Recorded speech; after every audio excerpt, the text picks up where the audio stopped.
My parents escaped Hungary in October of 1956 under a hail of bullets. They escaped across the border to Austria, and my father ended up in California with nothing but the shirt on his back. My grandmother lived in Budapest, and from her window, she actually passed away a few years ago. She was age 98. She was born in 1913, and from her window, she saw World War I, the Depression, World War II, the rise of communism, the fall of the Berlin Wall, and finally capitalism. Like quite a span of history from one window. I was born in Berkeley, California. I was born in July of 1969. I was born 13 days before man landed on the moon. My friend's father started the first portable personal computer company, the Osborne Computer Company, if you know that. And I went to space camp. I wanted to be an astronaut. I had one foot firmly in the past and one foot firmly in the future based on just my background.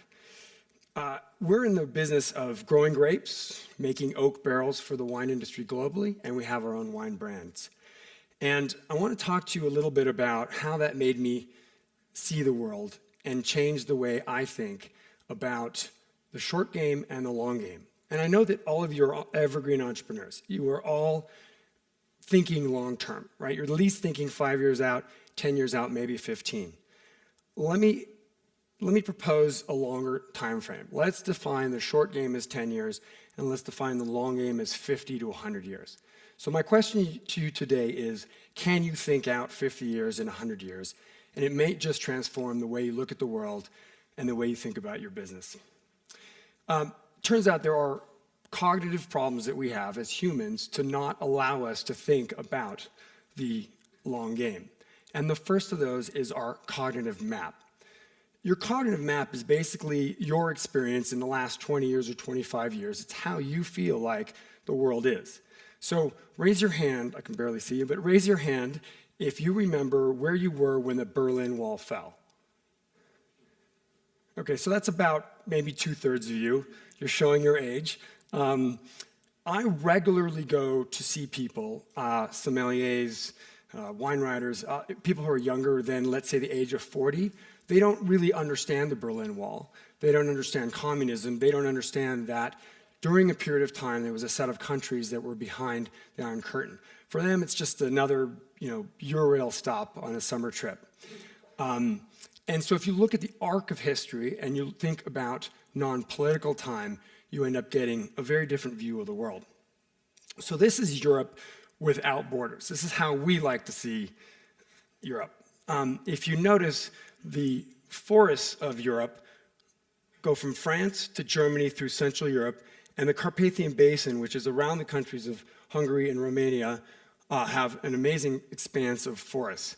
And there's two climatic influences in Europe. One is from the north, it's a Scandinavian cold influence, and one is from the south, it's a warm Mediterranean influence. In the mid-90s, the cognitive map of most winemakers worldwide was that the only way you could make fine wine was to use French barrels. My brother and I showed up in Budapest in the early 90s. We just got out of college, it was cheap, it was fun. We thought, let's just go live there for a while, which is what we did. And we went to, we obviously drank a fair bit of wine and introduced our expat friends to wine. And we were down at this Italian winery called Antinori. And they used a barrel that was from Hungary. And we thought, we didn't even know you could make barrels in Hungary. And Antinori is a 600-year-old family-owned company. It's one of the preeminent Italian wines. And they were using this Hungarian barrel. So we thought, well, if they're using it, it's probably pretty good. Again, most winemakers around the world thought you could only get good barrels from France because of the French oak. Well, it turns out French oak is not French because it's from France. The French used to source all of their oak throughout Europe, from Hungary, from parts of Slovakia, and the only reason they stopped getting oak from Central Europe was because of the Second World War and because of communism. So we thought, well, that's sort of interesting. And we started to explore the region. We brought barrels to the US and started to import them. And I remember very clearly meeting with a winemaker who pioneered Pinot Noir in California. So when Pinot Noir was really a non-varietal in California, and everyone thought you could only make great Burgundy or great Pinot Noir in Burgundy, he introduced Pinot Noir. And he told us point blank, you will never be able to sell Hungarian barrels in America. People will only buy French. So fast forward, 25 years later, we now sell 5,000 barrels worldwide, and his cognitive map was simply wrong, or it was simply what he remembers from the last 20 to 25 years. These are the forests of the Zemplén forests, beautiful area. I'm just going to show you a bunch of pretty pictures. So, it's cold and rocky there, and I'm going to segue a little bit into just a little more technical explanation of what makes a good oak barrel. That's András to the right. He's our cooperage director, and that's a forester. The great thing about foresters in Hungary, they actually look like foresters. They wear their hats. These forests have been sustainably managed since 1771. The Empress Maria Theresa put the first European forestry laws in place back in the late 1700s and wanted to protect not only the environment, but wanted to create sustainable, long-term economy for the people who lived in that region. So this gentleman will plant a tree. It's Quercus petraea, which is the oak that is used throughout Europe, where it grows. This is an oak tree after about 5 years. Mind you, these are all state-owned forests, so these are not privately held. And that's an oak tree after about 80 years. Now notice that's about that big, right? In America, if you had an 80-year-old oak tree, it would be about this big. Well, it turns out it's cold. I mean, it turns out it's cold and rocky in Europe, and it's warm and wet in America. And when it's warm and wet, you get wide grain. And anytime you have a wide-grained oak, you end up with that kind of oaky taste and non-integrated taste. And it's a lot cheaper, of course, to have big oak trees because you get much more efficient yields. And this is why European oak is prized. That's our mill in Tokaj. After this tree grows for 80 years, it's milled, and it seasons out in a forest for anywhere from 24 to 36 months. So you can see the fresh wood at the bottom and the older wood at the top. Basically, microfungi from the forest come and eat the green flavors off of the wood and basically season it. And you could try to shortcut this by kiln drying it, but you're not going to get the same integrated flavors of the wine. So there are no shortcuts here if you want to make the best possible product. Empress Maria Theresa was playing the long game. She realized that if you wanted to have sustainable industry 100 years from now, you had to protect those forests. Finally, the barrel is toasted, and it ends up as a finished barrel. Ironically, we now sell a lot of barrels in Bordeaux and Burgundy. That was the second challenge we had, which you'll never sell a Hungarian barrel to a French winemaker. And that was the hardest challenge, I will tell you that. But we got there. The second cognitive issue that people run into is what's called the bandwagon effect. You're probably all very familiar with this. I am susceptible to it like everyone is. I started my first job with GE, and then I did go to business school, although I heard you said Stanford, right? It was Harvard, but I didn't mean to say that, but it wasn't Stanford. I didn't go to Stanford. No offense to Stanford. But if you want to jump on the bandwagon, I would encourage you to go to business school. A friend of mine told me it was like lining up a bunch of type A personalities and then firing a starting gun, right? And then they all run. The issue is they all run in the same direction, right? And I had to unlearn many, many things I learned at business school. That's right, yeah, probably is. It probably is. The beauty of my job is I'm honestly never surrounded by any fellow alumni. There's probably 6 to 10 people that I know who went to my alma mater in the wine industry, and we get around to like one table. And the beauty of that is everyone chases, and I chased for a while too, much shorter game. After getting out of school, I worked at the Boston Consulting Group and ended up in a .com for about 3 years in technology. It just was unfulfilling to me, and I found one day, I was literally walking my brother's house, and I saw a book, a coffee table book. It was called Fatal Harvest.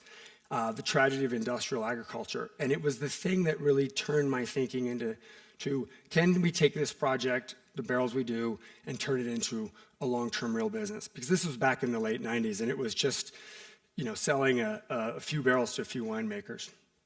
I'll make one more comment on the barrel story, which is that our first customer was Gallo. They bought 800 barrels from us, and the next year they were going to oak chips and then to oak dust. So they were moving down the quality spectrum. So this is a little bit like the In-N-Out and McDonald's story. We didn't want to sell to Gallo. We didn't want to be the low-cost provider. These are the mountains of the North Coast. So now we're back in California. It's the early 2000s. I had seen this coffee table book. And this is how we like to see the North Coast of California. So this is the Mayacamas Mountain Range. It stretches from the bay on the left, San Francisco Bay, all the way to the top. We farm the lowest, Poseidon Vineyard at 0 elevation, and to the highest, Obsidian Ridge at 2,640 vineyards in all of the North Coast. Notice this map has no political boundaries on it. So if we were to put political boundaries, we'd see Napa, Sonoma, Lake, and Mendocino. Those would be the 4 counties. If you asked anybody in 2000 where you're going to make great wine, they're going to say Napa Valley. Maybe they're going to say Sonoma Valley. That is their cognitive map. We decided to look a little further and found an old abandoned orchard up in Lake County. Now, Lake County, if you're not from the Bay Area, is like the cousin with one tooth to the other counties. That's people's cognitive map of what Lake County looks like. It's actually a county that the railroad never went into, it only has 2 windy roads into it. So people just put it out of mind and out of thinking. So we started planting this vineyard, and people thought we were pretty crazy. Like, you're never gonna sell Lake County fruit for anything close to Napa prices. And when we planted in 2001, we planted 105 acres. Our average selling price was $1,400 a ton. Compare that to Napa at the time, which probably was like $3,500 a ton. And our whole goal here was to just prove quality. We wanted to show people that, in fact, you could get the best quality grapes out of this region. So the first thing you want to do is, when you're thinking about being a grape, because the grapes don't know what county they're in, is to think about geology, okay? And what we saw, this is a tough map to read, I understand, but this is California, Central Valley to the right, and the Mayacamas Range in the middle there. The orange and the pink areas are the youngest lava flows. So it indicates volcanic soil, indicates great drainage, and for reasons I can't get into, that is your leading indicator of quality. The other thing we noticed was temperature change. So this is a map, not a very, enlightening, not a very positive map, I guess. It shows the difference in temperatures from 70s, 80s, 90s to the decade right after the millennium. And if you look at California, Idaho, Washington, Oregon, all those areas of red and orange and yellow are just getting hotter and hotter and hotter in degree days. There's small spots of blue. And what we found here was that it was starting to get too hot in Napa Valley and elsewhere to grow premium grapes. We needed to be higher and further north. Again, if you didn't look in this and your cognitive map would fail you, and you would suddenly think that I should just go and plant and play the short game and plant in Napa Valley. So here we are in this walnut orchard, pulling out tons of obsidian rock. This is the volcano, Mount Konocti, from which that obsidian flowed about 10 to 15,000 years ago. Super steep slopes, which provide great drainage for grapes, and that's where you get the quality. And because you're in the mountains, you get this sea breeze that comes off the ocean. We're about 30 miles off the ocean, and clips the heat from the tops of these mountains. Because ultimately, when people ask me about food or beverage, and they ask, why do I like it? The reason you like it is because there's contrast. Usually there's a little bit of acidity and some structure, and there's some sweetness to it. It's a little bit like having dark chocolate versus a Milky Way. You can have a bite of a Milky Way, but you can have a lot of dark chocolate. You have structure, you have acidity, and you have sweetness together. You need the cooling off at night, and you need the cooling weather, so acids in the grape don't break down, and that acid ends up in the wine, and that's when you get a great wine. It snows up there about 2 to 3 times a year. Again, this is the highest vineyard in California. Again, more pictures of large rocks that we pulled out. It's not a cheap undertaking. So fast forward 15 years. Last year we planted another 130 acres, and things are going a lot better. Our average fruit price went from $1,400 a ton to close to $4,000 a ton right now. And back in 2002, we were just growing grapes and we were just making barrels. We thought, let's make some wine. And we did that because we wanted to show and highlight the quality of the vineyard itself and the quality of the barrels. So we made 98 cases of Obsidian Ridge wine. Everyone's like, you cannot sell a Cabernet out of Lake County for anything more than $20 or less. And we're like, no. Currently, as of last year, we make 25,000 cases and we sell 50% above anyone near us in terms of price point. In 2008, it leads me to the third cognitive error that people have, which is mixing up enterprise value with realized value. So in 2008, I was in Paris. We were negotiating a joint venture with a French cooperage. And I had a cousin who worked at the Louis Vuitton store. And if you know the Louis Vuitton store, it's on Champs-Élysées. It's like 7 stories and it does about 45 million euros in revenues a year. I went in there and I kind of felt sheepish. I wasn't a Louis Vuitton customer. I had to buy something. So I ended up buying this wallet. And I'd probably gone through like 5 different wallets from college to that point. And I will never have another wallet. I will never buy another wallet. This thing is bulletproof. And not only is it bulletproof, but it looks as new as it was the day I bought it. And it got me really thinking, how can you create that kind of product quality? So I looked into Louis Vuitton. It was started in 1854.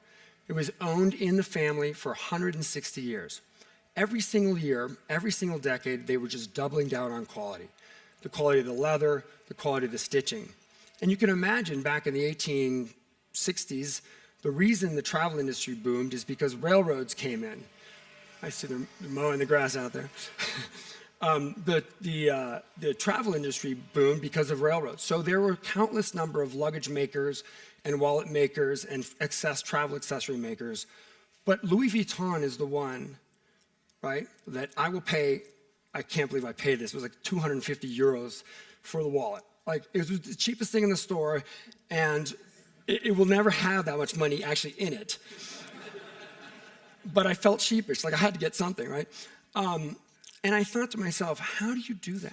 How do you think long term? How do you play the long game and have a company that does 40% net margins, right? And this is how you do it. You go back to your ingredients, you figure out how to get the absolute best quality, and you don't compromise in any point of time. There's our hero shot. That's my brother, Peter, and our winemaker, Michael Terrian. Again, on another pile of Obsidian. We'll get a chance to taste these wines tonight. I'm super excited. Idaho is actually one of our next states. We're in 42 states and now 43. So we'll have these tonight. I want you to think about, when you have this glass of wine tonight, the journey it took. So somebody, a forester in 1918, planted a tree and tended it. And in, let's say, 2010, it was milled, cut down, seasoned for 3 years. Then it was coopered into a barrel. Wine was put into it for 2 years, and then the wine was aged for about a year. So that's a 100-year path for that wine to be as good as it can be. Now, if you shortcut that, you're not going to get Louis Vuitton type quality, but if you don't, you may be able to get that. I want you to think about your own cognitive maps, and I would leave with 3 important things. One is, it's impossible for you to change your cognitive map. You need to borrow somebody else's cognitive map, you need to hire somebody with that different cognitive map, or you need to seem super aware of it. 2 is, a quick World Cup story on cognitive maps. I don't know if, spoiler alert, but Germany lost today. Sorry. I should have given you more time, right? Sorry. They are out of the World Cup. That makes, out of the last 4 or 5 World Cup champions, I think it was 5 of the last 6 World Cup champions didn't even make it through on the next World Cup to the group stage, And the reason is because they're fighting last year's battles. Germany has a command and control structure that just didn't work against Mexico. Ricardo, I know you're out there cheering. And it didn't work against Mexico. So change your cognitive map. The second thing is that don't get on the bandwagon. I know as Evergreen entrepreneurs, you don't, and that's why you're here, and we appreciate that. And third, don't confuse realized value with enterprise value. So you can change your business and turn it into a different asset like cash or something else, but at the end of the day, let the returns for the business, especially these kinds of business, are asymmetric. They're exponential, and all the return is the back end. So think about that on the long game. I'll just leave you with this last picture. This oak tree sits actually at the bottom of Obsidian Ridge. We're about 6 feet tall. My brother's 6'1", I'm 5'11". That's about an 18-foot to the first split. It's about 45 feet around. That's a tan oak. We think that is the oldest oak in North America. We had it sent in to be measured, and they said this is not can't be an oak tree. That has been there for probably 700 or 800 years. And think of what it has seen over 700 or 800 years. Fires, Native Americans, droughts, and has survived and lasted. So play the long game. Think in terms of 50 to 100 years and how the world's going to change. And appreciate your time today.